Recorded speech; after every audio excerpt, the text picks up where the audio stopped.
Restaurant Unstoppable, inspire, empower, and transform the industry.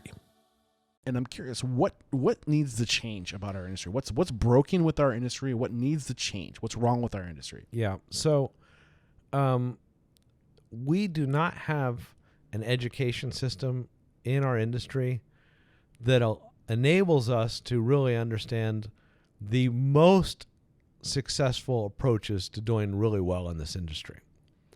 And I think, Eric, you are working your butt off. I'm sharing stories, but I haven't created a system. Well, yeah, but you're doing that. You're out interviewing all these incredible people and allowing them a platform to tell how they have done things. But we need to continue to get better and better organized at identifying the universal first principles so that everybody can, like the ABCs, know them, right? Yeah. And we're not there yet. Yeah.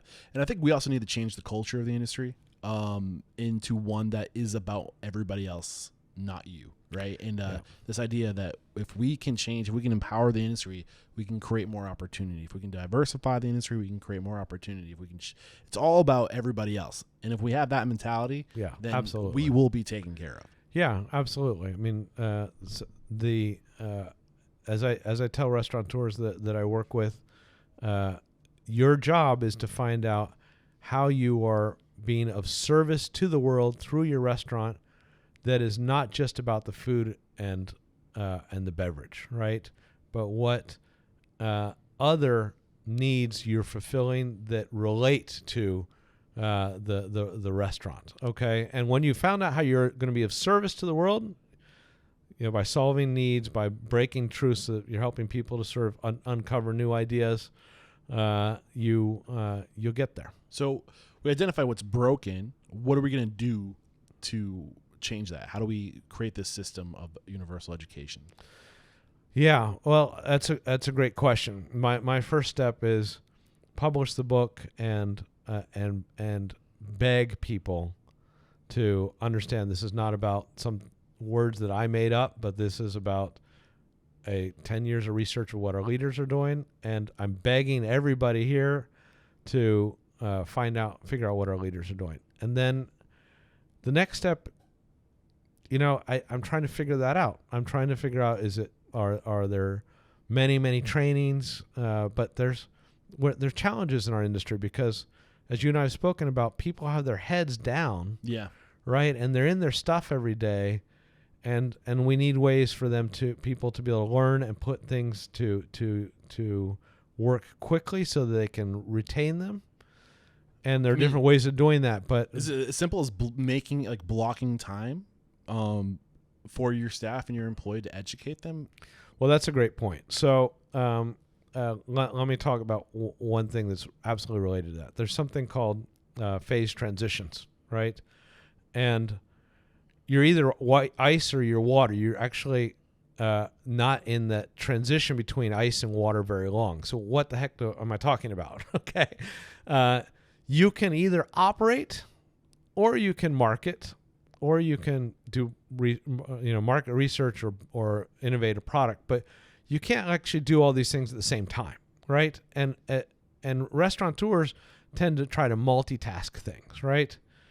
And what I recommend in the book at the end is you need to have dedicated learning time every single week. Okay, it's not just thinking time, but learning time every single week. And whether that's Monday mornings for 3 hours or whatever it is, and your job as CEO of your business is to over time grow more and more so you can pay other people to take more and more of your responsibilities so that you can increase that time when you're dedicated. You're only ice, right? You're only studying, right? Not doing 10 other things. And this is where systems, processes, procedures, you can't have a people-dependent operation.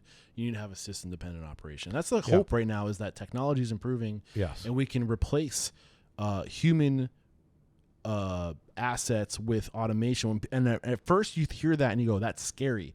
But you're also simultaneously opening up human potential because you're freeing up human bandwidth to figure out and solve problems. Because how much time and energy is wasted on washing dishes and sweeping floors when you can remove that responsibility and say, let's solve problems. Well, absolutely. There are robotic tasks in the restaurant industry that can be automated over time as the technology is there that will allow your other employees to think more and contribute to some of the bigger challenges and opportunities that you have and earn more for themselves. I think we can also share more equity when we, we can do more with fewer people, which means more people get skin or, they have a lot more financial opportunity. Absolutely. Yeah, agreed. We're back, and the first question I have for you is, what is your it factor, a habit, a trait, a characteristic you believe most contributes to your success? Try to answer these with one word or a sentence, no more. Conviction. What is your biggest weakness?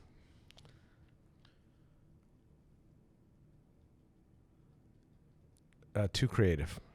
What is one question you ask or thing you look for when you're growing a team? Alignment. What's your biggest challenge today? Getting the word out. How are you dealing with it?